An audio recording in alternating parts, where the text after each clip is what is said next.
Good morning, everybody. Welcome back to the USAID 4th Annual Local Partner Meeting. This is a training session on something that is so important. It's on business development, so it's for your sustainability. I have a few housekeeping slides, and then I'll introduce our facilitator today.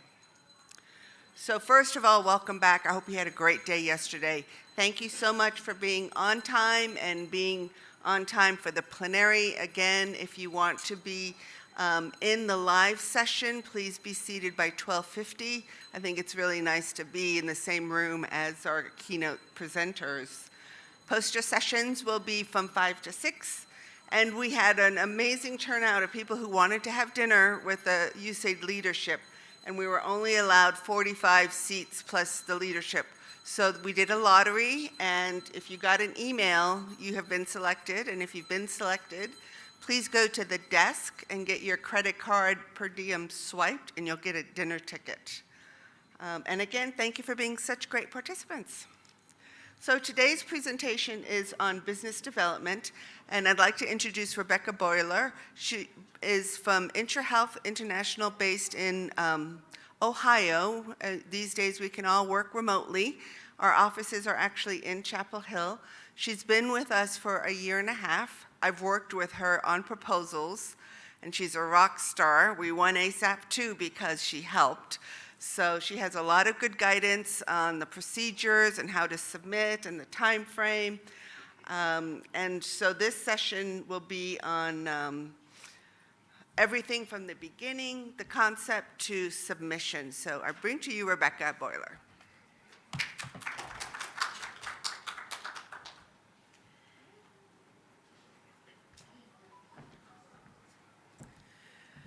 Good morning. Nice to see you all today. Hopefully we'll have a few more folks coming in as we get started. Also want to greet those attending virtually. Hopefully everything is clear on your side. We'll be monitoring for questions and chat throughout the session. So if you put in a question, just be patient, and we'll have some time for Q&A throughout the whole session. I have an agenda, as you can see, where I have a lot that I'm planning to cover, and we probably won't get too in-depth into any one piece, but again, leaving plenty of time for Q&A and sharing lessons learned at the end of the session. So if we don't get into something that you're interested in too in-depth, please bring those questions, bring those challenges or best practices that you've incorporated into your processes. So we'll go ahead and dive in. So first, I wanted to take a quick raise of hands poll on a few topics around proposal development and just your experiences, so I can get a sense of how you all have been working on proposals. So as I understand it, everyone here has received USAID Prime funding.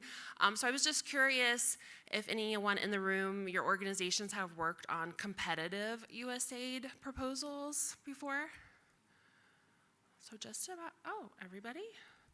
Very good, because I know a lot of local partners have gotten sole source opportunities as well, which are not competitive, so I just wanted to get a sense. So that's great, because really this presentation is focused on how to increase your competitiveness. What are those things that you can do early and throughout your process to increase your competitiveness? That's great.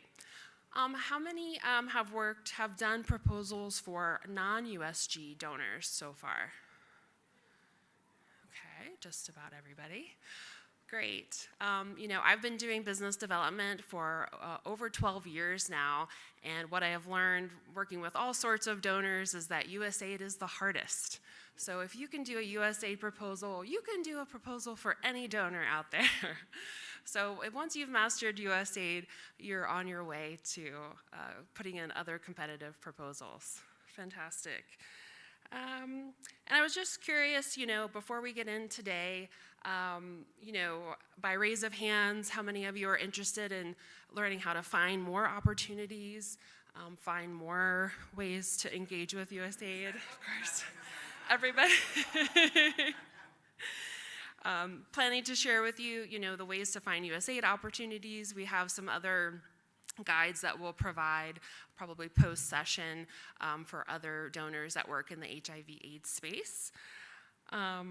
Something else I want to emphasize is the pre-planning. I know it's challenging to work ahead on a proposal that's coming out, but some of the key areas that maybe you can focus on to prepare ahead of that RFA release, since USAID only gives 4 to 6 weeks, it's a very short time.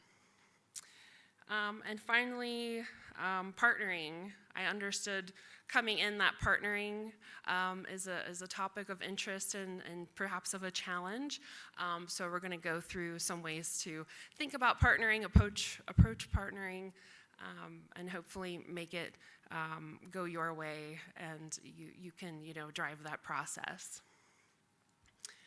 All right, so I'll just go through a few goals of the session.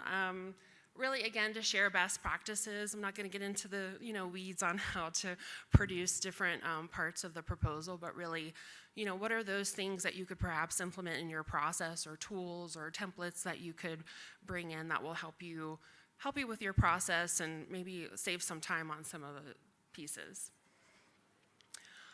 Again, sharing ideas on ways to increase your competitiveness.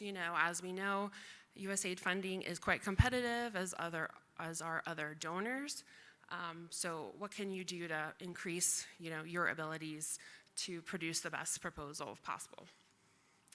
And then also sharing some examples of tools and templates. I love tools and templates. It's the first thing I go to is, okay, an RFA is out. What do I need to put together? So the first section here is really about identifying opportunities. It is USAID focused, but ideas for other donors. Of course, we have our direct outreach from the donor. If any of you have received sole source requests from USAID or other donors that have reached out, they know your work, they know your presence in country, perhaps they've reached out directly. That's the ideal, I think, when the donor comes to you directly, when they know who you are, when they know to outreach to you.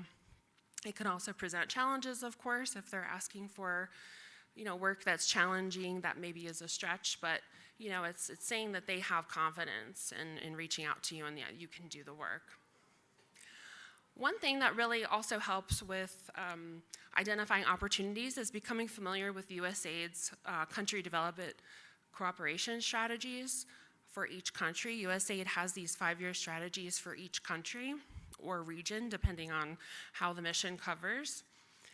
And these 5-year strategies really detail, what are USAID's goals? What are their objectives for the next 5 years, whenever that strategy starts? So that's a really good way for you to familiarize yourself with what USAID is looking to focus on during that strategy period, and how you might be able to position yourself ahead of specific opportunities. You can choose some of these areas that maybe you have expertise in and engage USAID early on outside of specific proposal opportunities. Of course, word of mouth through networks. This happens a lot, especially keeping those partnerships and the communication with your peers, with former colleagues, with other donors that might have information or knowledge of what another donor is planning to do. So networking, attending technical working groups, attending project launch, project closeout, anything that can kind of get you in the room with others who are doing similar work. You're bound to hear something in the hallways, on the side. And then also, specifically for USAID, they have their business forecast. So this is a website that they keep updated with for all of the countries, and including for Washington, global programming. You can go to that website, and they'll, have all of the information about, opportunities that they're planning to fund in the next year or two. Once something's on the forecast, everybody knows about it, of course. So if you can get, like I said, pre-forecast, early information about opportunities, that'll put you in a great position. And then, of course, grants.gov. That's where USAID posts all of their grant and cooperative agreement opportunities. That's when they post their RFIs, so requests for information, and also final RFAs. So you have to be careful when you look, is it an RFI or RFA? And hopefully an RFI has been released ahead of the final so that you have an idea of what the scope of work looks like. RFIs also give you the opportunity to comment, to answer questions that USAID has about the market, about the technical opportunities, technical expertise in the area. And then for non-USG donors, of course, websites for foundations, corporations. Many corporations have what's called corporate social responsibility programming that they're looking, to engage with partners in different areas on different subject matter that they can, fund programming.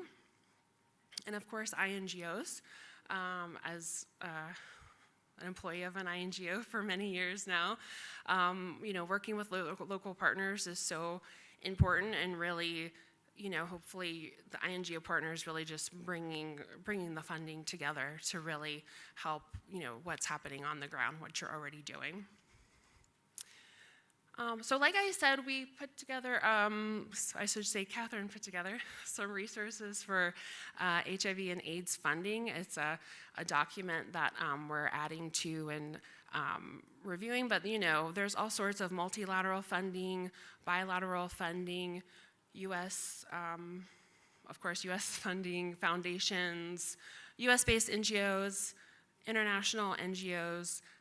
So we'll be getting this finalized and plan to provide it as one of the resources post-conference on the website, on the ASAP website.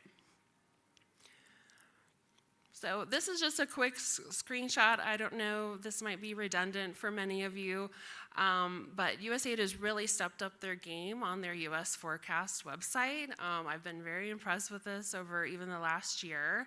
There's a lot of, you can see search functions. This is just a screenshot of that initial search page because, as you can see, you can choose, if you have a title, if you know what, of course, your country that you're working in, you can go and specifically search for those opportunities. There's also sector.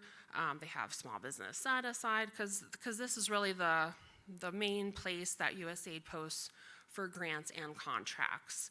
So you'll see all types of awards listed here.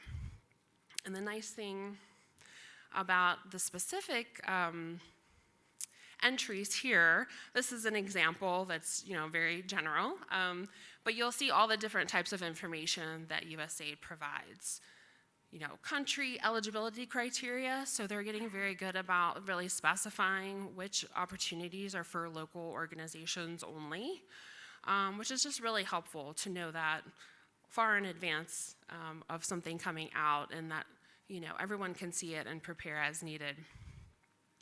You can also see what type of award. So this is where they would put if it's a cooperative agreement, if it's a contract, task order under an IDIQ. You don't have to worry about that. And then what's really important are those, anticipated solicitation release date, the award date, and the award amount. I wouldn't place any bets on opportunities being released on these dates. USAID tends to, with all their approvals and things that go on the back end, rarely meet that first release date that they post. So this is just something that we monitor on a daily basis because anything could change day to day. I believe missions are able to update their own opportunities as needed, so you can get really, constant update information when opportunities are supposed to be released. And another thing that they've added that's not on this is they have a change log that shows you if a date has changed or as information has changed. They actually let you know what they changed. Again, sometimes it's not, fully accurate, or like, oh, that didn't happen on that date. But overall, it's a good measure of understanding. Okay, they moved the release date another month or 6 months. So it's just a really key tool that we use in monitoring USAID opportunities.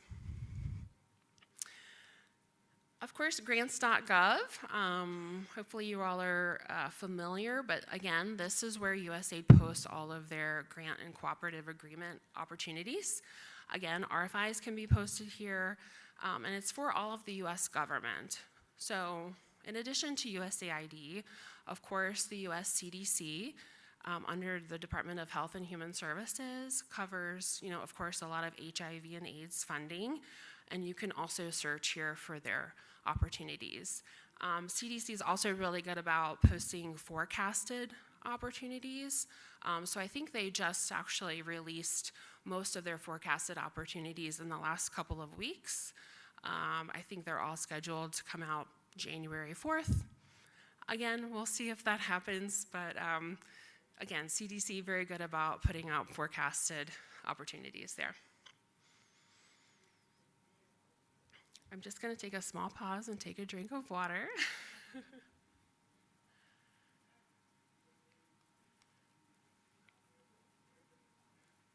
While you're doing that, can I ask a question? Oh, sure. How many people have gone to grants.gov? And how many have gone to business forecast? Okay, so a lot of people are learning things. Good, great, thank you. Great. That's great. All right, so making a go decision, and I'm sure, this will be, of course, this is what you do, but I just wanted to touch on it a little bit because, even at INGOs, even for someone like me that's been doing this for a long time, making a go decision, contributing to that go decision, still can be challenging, because there's so much nuance and so many things to consider and so many other priorities to weigh when you're making a go decision. So I liked this graphic here. I found it in a previous ASAP presentation. But really thinking about, considering what the donor wants, of course, is really important, what the situation and the context requires, and then what can your organization offer. And when all of those things come together in that nice little middle circle, middle area there, that's, your sweet spot. That's where you can be competitive, you can offer USAID or whatever donor what they're really looking for, and you're going to be able to provide the services for that situation or context. So one thing, of course, first thing is probably is it within your experience or expertise? And if you have gaps, whether it's technical, geographic presence, are there partners that you can engage to fill those gaps? Very rarely can one organization do a whole scope of work, especially for USAID, when so many of the projects are being integrated and covering a lot of different areas.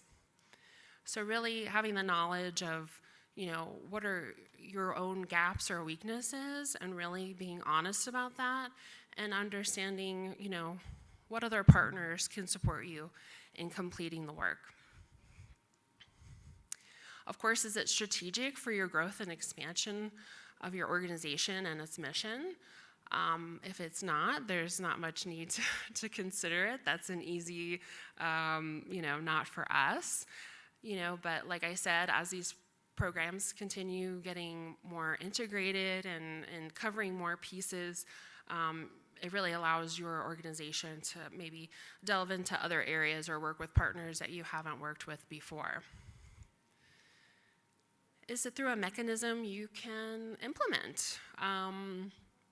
We have all sorts of mechanisms that USAID and other donors use, but usually, grants and cooperative agreements. But, just making sure that it's a mechanism, it's going to be an award that you can implement without a lot of risk. And if there are risks, whether it's, through the award mechanism, through the cooperative agreement, or if there are risks, working in a certain geographic area, or, risks, there's all types of risks, especially for delicate contexts or working with certain kinds of populations. So really examining what those risks are, thinking about them ahead of time, and even internally, if you're deciding to pull a proposal together, a 30-page proposal with multiple annexes and a large budget, do you have the resources to pull it together in time? Again, looking at your priorities, if you have 2 more bids coming at around the same time, how are you going to manage? Can you manage it internally? Do you need to get consultants? Do you need to switch priorities? Do you only choose one and not the other? So there's just so many things that go into making that decision that, sometimes people think, oh, that's easy. Like, we'll just, of course, that's in our wheelhouse. Of course, we'll go for it. But there's just so much to consider. So if you're lucky enough, I guess, to say yes, this is the opportunity for us. I want to talk about the pre-planning, and we call it capture. Have you heard the term capture before? Show of hands. Okay. It's a very businessy term, and we got it from the private sector, but really pre-planning for new opportunities. So it's an opportunity-specific process following a go decision that continues until the opportunity is released. So it's that time between you find out, let's say USAID's posted something on the forecast, it's supposed to come out in 6 months. Okay, what are we gonna do in this next 6 months to get ourselves ready for that final RFA to come out? What information do we need to have? An assessment of the opportunity, what are the different areas, technical areas, what are the geographic areas, anything that goes into understanding what USAID is going to be asking for. And then, of course, for competitive proposals, analyzing the competition. What is our competition going to be doing? Who is also planning to bid on this? What do we know about their expertise, their experience? What do we know about the different innovations that they might provide? What is their reputation with the donor, with the community that they're going to be working with?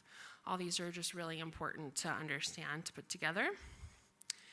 And then, again, an assessment of your own organization's technical capabilities and otherwise, again, taking that look internally to really assess, what are your strengths? What are your weaknesses? Have you had challenges on previous program implementation that USAID might be scrutinizing or aware of that you might need to overcome? What are those gaps?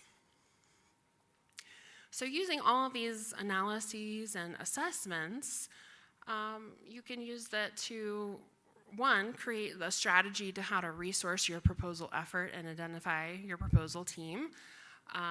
This is very important, to have that core team to work with, and hopefully they'll be able to work with as a team throughout the pre-planning process and then on the eventual proposal.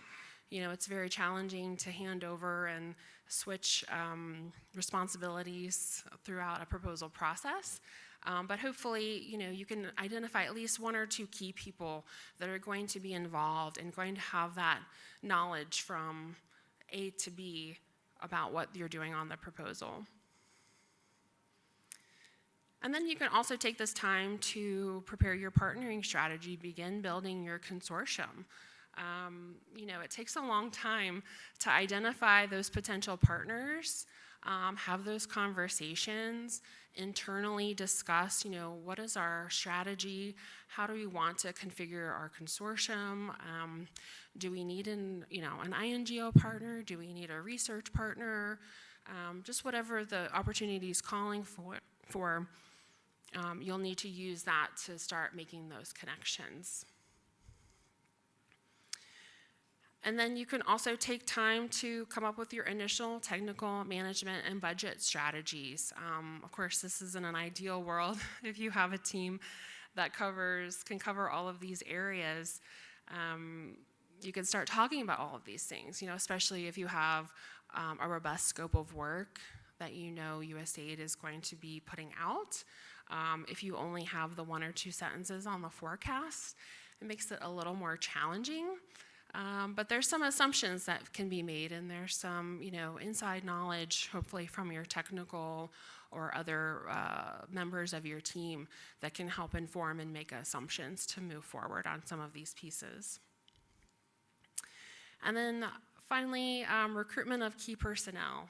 I'm sure anyone that's worked on a USAID proposal that calls for 4 or 5 key personnel, that's maybe one of the most challenging pieces, because it's really one of those pieces that's completely out of your control. You can identify good candidates, you can go through those interviews, but at the end of the day, other organizations are probably also interviewing them and also wanting to take them on for their proposal.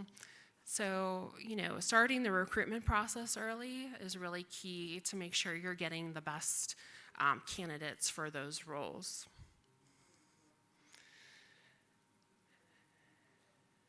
And so, moving on to forming a winning consortium. So, I have some tips and ideas, and also we'll do a little bit of an activity that hopefully will be a little bit fun, and then we'll have time. I'll pause, and we'll have time for question and discussion. So again, when you're forming your consortium, what are those complementary or overlapping skills and expertise that you're looking for or wanting to avoid? Really doing that analysis of the opportunity, analysis of your own strengths and weaknesses, and identifying, what are the gaps, and then identifying those partners that can fill those gaps. You might find that when you're preparing for a proposal, all kinds of organizations are reaching out across. Some are looking to be a sub-partner, some are wanting to prime, and really establishing, as soon as you can to understand what other organizations are planning.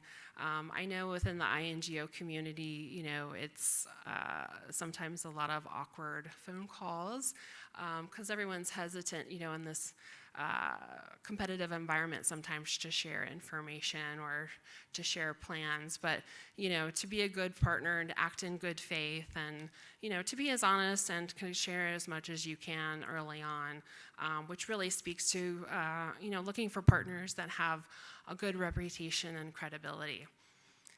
There might be a partner out there that's doing the work that you're looking to fill a gap on, but, do you know from the donor or from others in the community that they have a good reputation, that they're credible, that if you bring them on, that they're going to add value to your consortium, not only technically, but through their good name, through their good work that they've done previously. Again, if you need a partner to cover, a different geography, perhaps your organization only works in a certain province or a certain part of the country, and you need a partner to work hand in hand in another part of the country, how can you work in tandem to make sure you're delivering the same consistent services across all geographies or in a context that maybe you're not currently working in?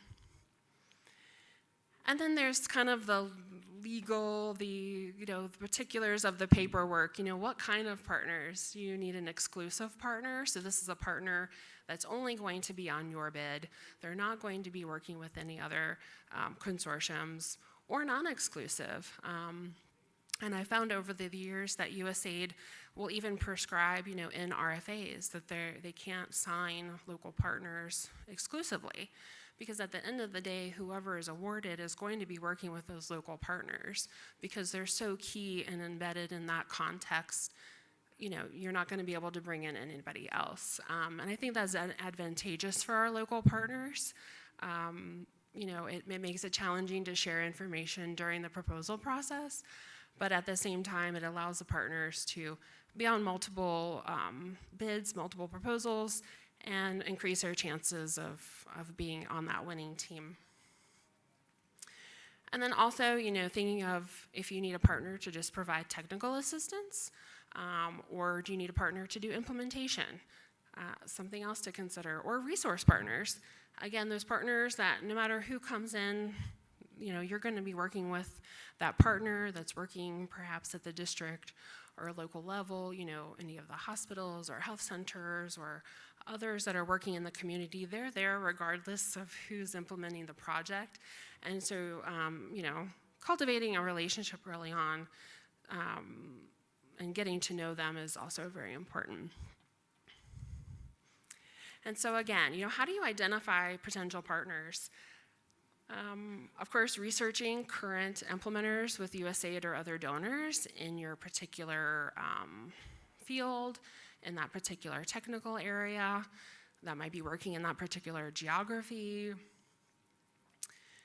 Using your networks, again, going back to, do you have a former colleague that now works at organization X? Reach out to them, see what they're thinking, what they're up to. Those kind of casual, off-the-cuff conversations can be really important when you're in this stage of trying to identify partners. Again, attending industry-sponsored events. I realize technical working groups are not industry-sponsored, but they're part of putting your implementing your programming and working with similar minded and similar expertise organizations. But project closeout events, project opening events, anything that gets you around your peers. And then I'll plug for USAID. They have a new website that they've put together, workwithusaid.org, and it's a resource hub designed for new, current, and future local and international partners. They provide all kinds of resources there, but they also have a partner directory that you can go and search by country, by technical area. I think there's a few other search filters, but I think there's a lot. I just had searched for one country, and I think there was like 10 pages of partners. So I think USAID is really trying to get a lot of partners to sign up. So if you're not on that site, haven't registered your organization, I would recommend you do that because I think it's going to be a key kind of way going forward that partners can find each other. And tools. So, if you want to put together a consortium, partnership, what are some things that you need to have ready to go?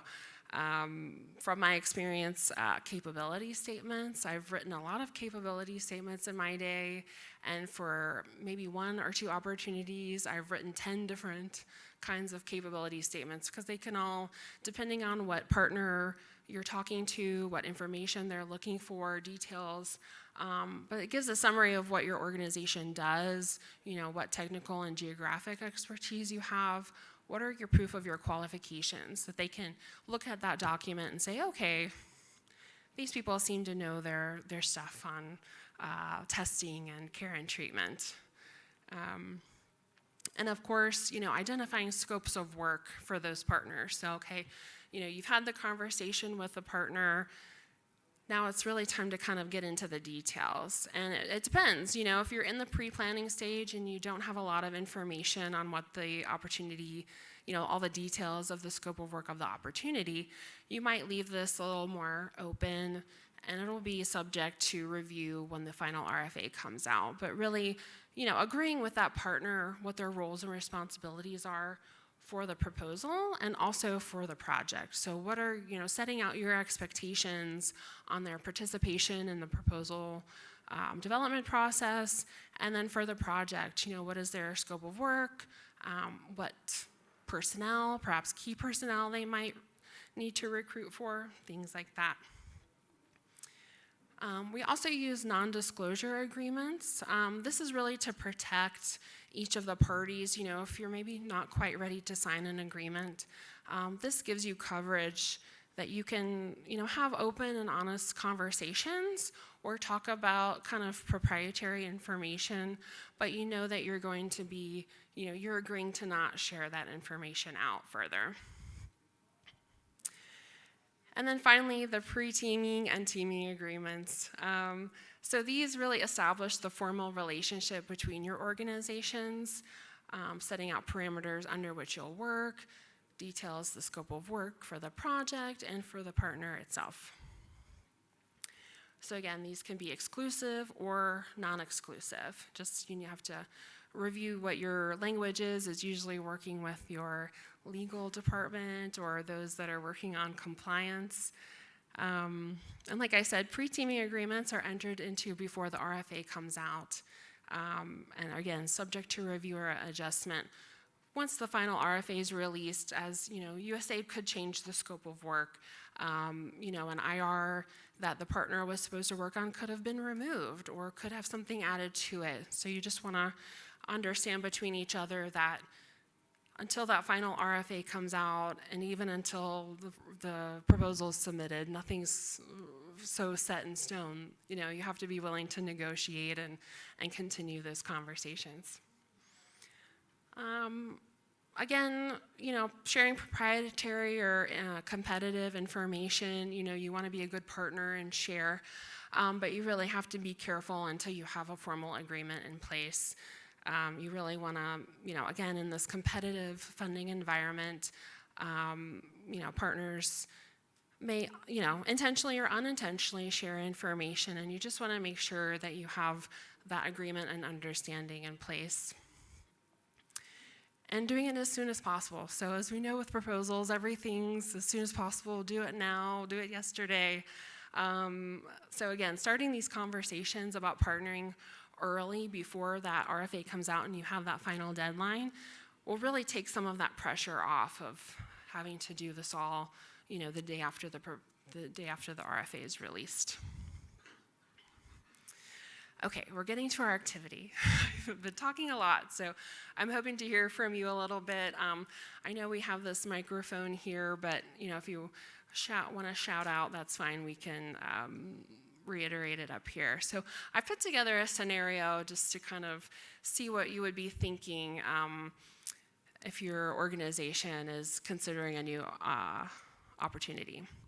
So I created a fake country just so we're not you know, just so we're not putting anyone on the spot. So there's an integrated HIV care and treatment support activity in the country of Abeliza, concentrated in 2 provinces out of 9 in the country, and the budget ceiling is $20 million. And these are the goals: to contribute to the attainment and sustainability of HIV epidemic control.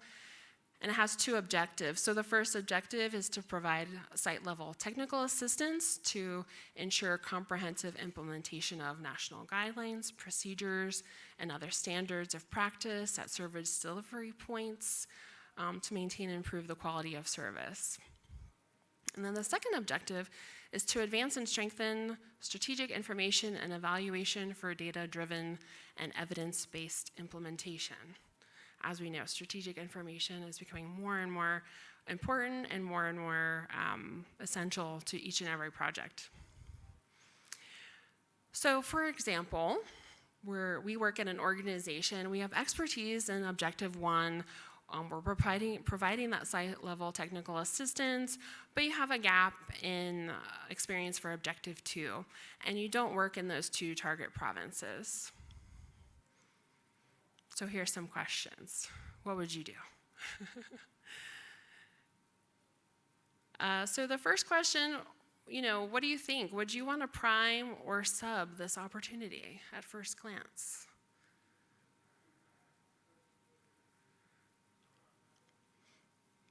Any ideas?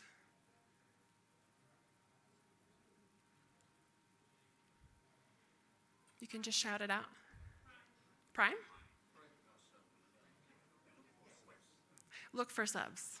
You're the prime. Good. Yes, exactly.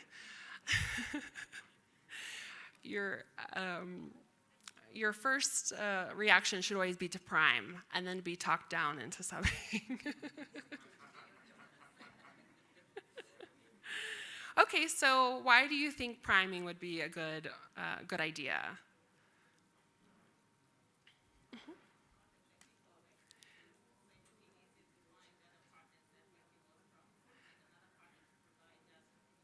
Right. So she said because we have the technical expertise and it would be easier probably to find a partner to supplement on that second objective and perhaps on the geographic scope. Okay. Other ideas? Yeah. Oh, please use the microphone. Thanks.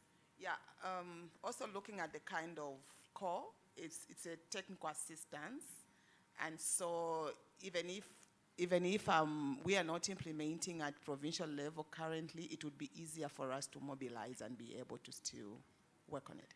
Great. Thank you. Yeah. Any other thoughts? Yeah, I just wanted to mention it. Okay. Yeah, of course, the main driving factor here is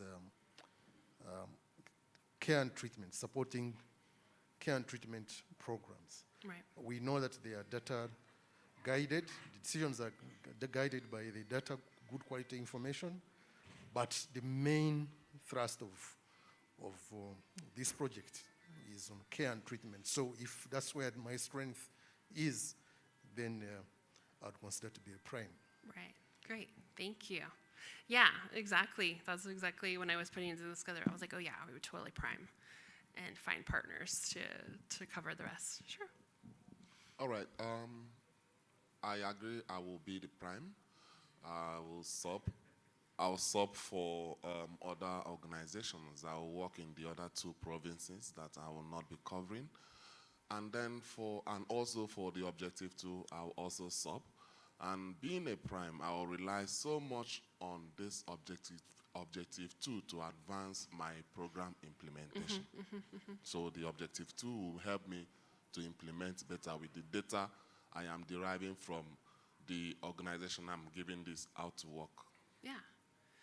Yeah, and it's, these partnering opportunities are hopefully a chance for you all, for whatever partners you bring together to learn from one another, gain some skills, gain knowledge of the 2 new provinces. It's a growth opportunity for your organization, and it's a chance to, work with a strategic information type of organization that'll hopefully give you insights into systems and processes that would need to be implemented to advance the program.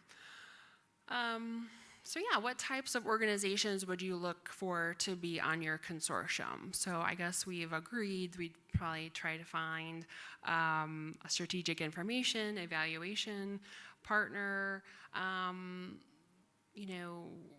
Would that be a local partner, do you think, or would it be would you be looking for an INGO? Would you be looking for a university partner? What do you think? Becca, what's an INGO? Oh, international non-governmental organizations. So that would be like IntraHealth or, all of those big ones.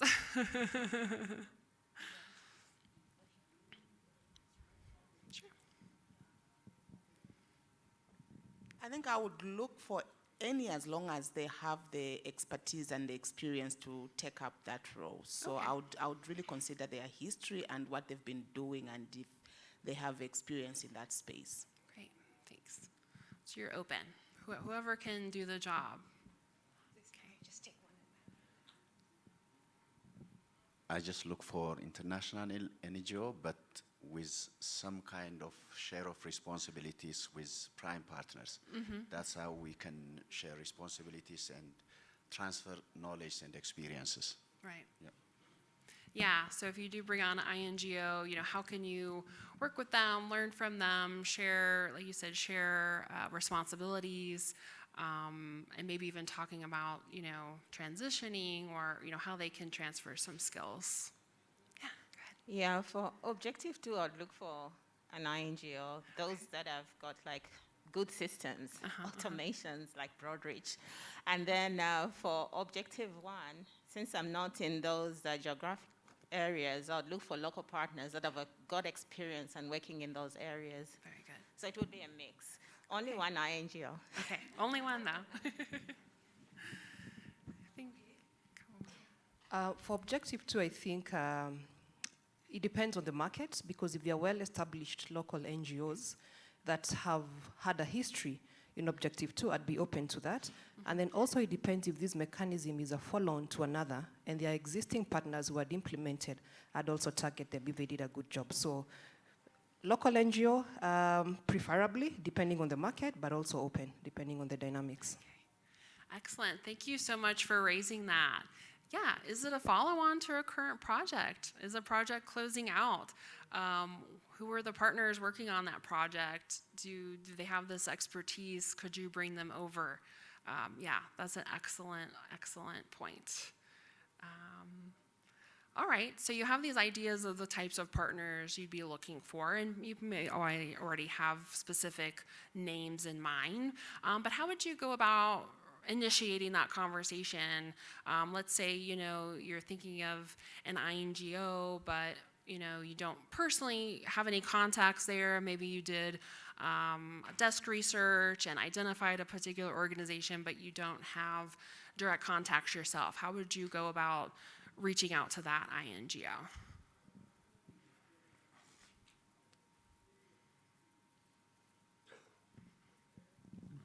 So I will search for their contact and send them a mail, and then follow up with a call and preliminary discussing what I want them to partner with my organization for, if they are willing to go with us or not.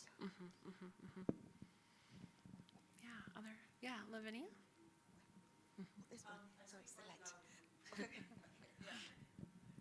I will also consider those that are currently maybe in country, or those who have experience working in the country. So that will be my first approach. The second one will be, I think as my colleague has said, so who is out there and what is their brand? What is their track record? Right. Yeah, thank you. Right. Yeah, sometimes it can be easy, through your networks, through your employees, through, colleagues that you used to work with that are there now. Sometimes it's easy to make those outreaches, but it's really challenging when it's like a cold call and you're, maybe just emailing a general email. Who knows where it goes, if it goes in anybody's inbox.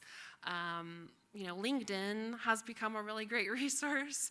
That's a great way to kind of start an initial outreach. If you can find someone that works for that organization, it might not be, the right person, but as long as you can find someone and, express why you're reaching out, I think all partners are happy to hear from someone who wants to work with them.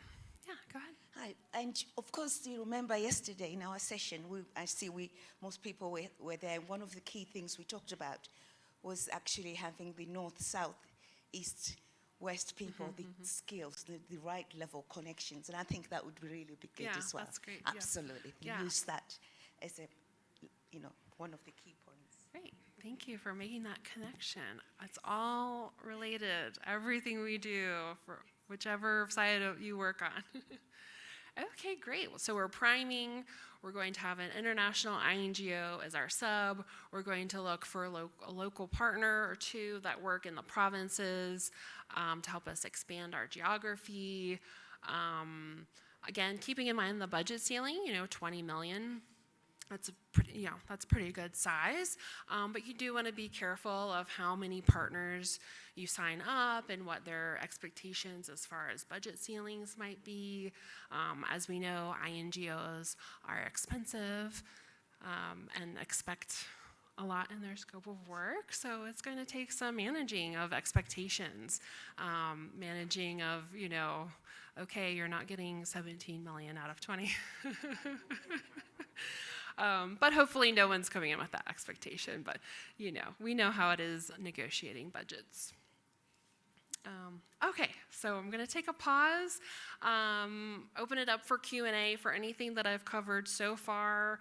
We still have a bit to go, but anything you wanna share or get into detail in with what I've already gone through, you're welcome to. Oh, and I don't see any questions online, but we'll keep looking. So yeah, go ahead.